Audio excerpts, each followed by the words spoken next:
L'épigramme fait son entrée dans notre littérature avec Clément Marot, traduisant les latins, et Mélin de Saint-Gelais, qui en outre s'inspire des Grecs, ainsi d'ailleurs que les poètes de la Pléiade.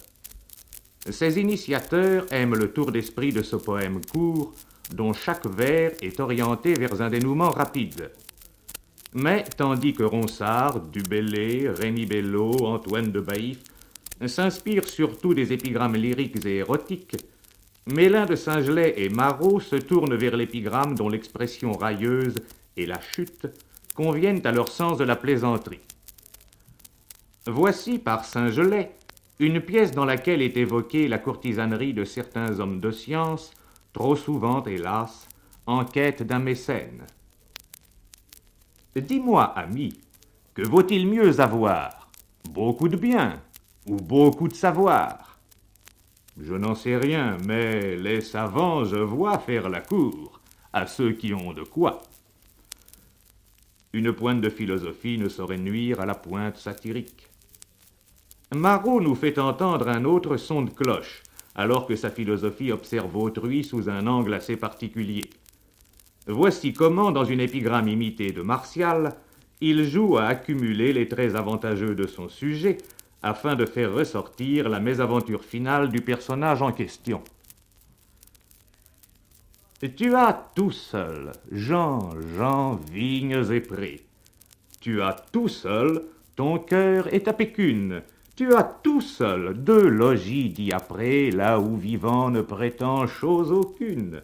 Tu as tout seul le fruit de ta fortune. Tu as tout seul ton boire et ton repas.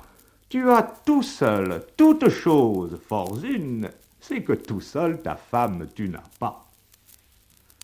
À mes yeux, Marot surtout mérite notre reconnaissance en raison de ce qu'il fit pour l'épigramme.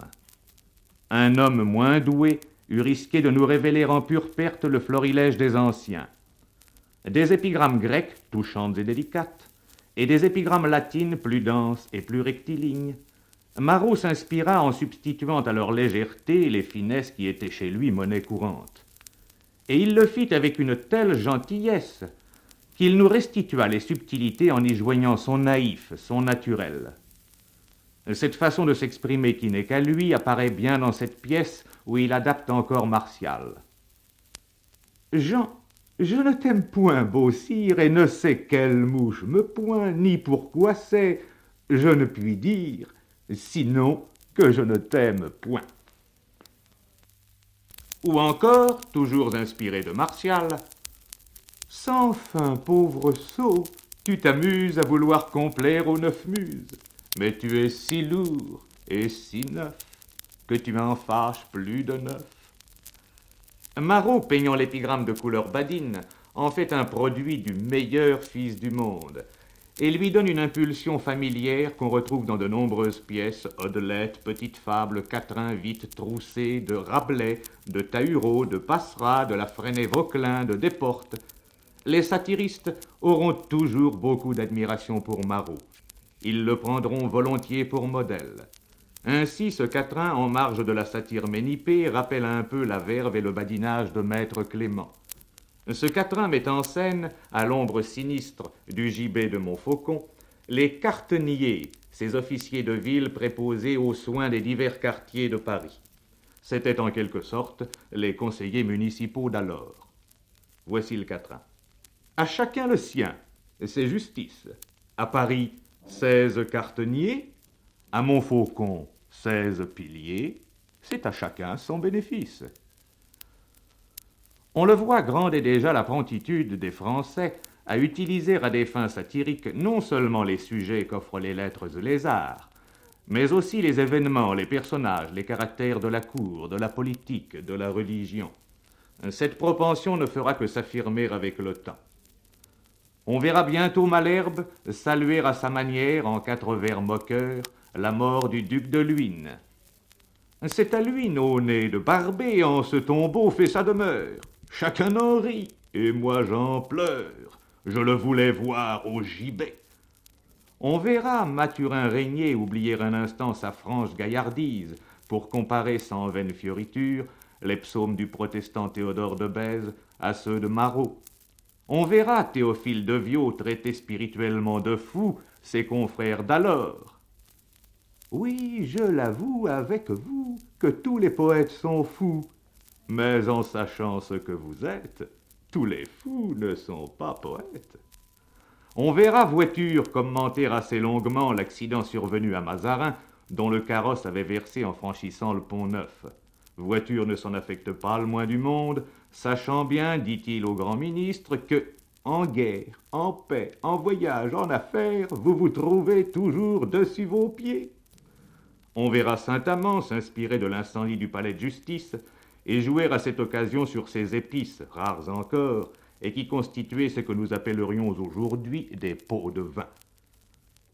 Certes, l'on vit un triste jeu quand à Paris, dame Justice, pour avoir mangé trop d'épices, se mit tout le palais en feu. En François Ménard, le président Ménard, nous rencontrons un grand épigrammatiste. Ami et admirateur de Malherbe, il connaît le secret de la forme rigoureuse qui donne au trait de la fin un ressort de bonne aloi. En effet, plus le cadre est ferme, plus l'épigramme acquiert de vigueur et plus également elle peut se permettre de liberté dans le choix des mots. Afin d'avoir la plus large audience, afin de toucher le plus grand nombre de lecteurs, les termes doivent être simples, empruntés au langage courant. Ainsi s'explique la popularité du genre, la verdeur d'un mot étant corrigée par la bonne tenue de l'ensemble. Voici de Ménard contre un mauvais poète qui invite les gens à dîner dans le but de leur infliger, au dessert, la lecture de ses œuvres. Veux-tu que tes dîners ne me déplaisent pas? N'y récite jamais ce qui part de tes veilles. Ouïr de mauvais vers durant un bon repas, c'est contenter la gueule aux dépens des oreilles.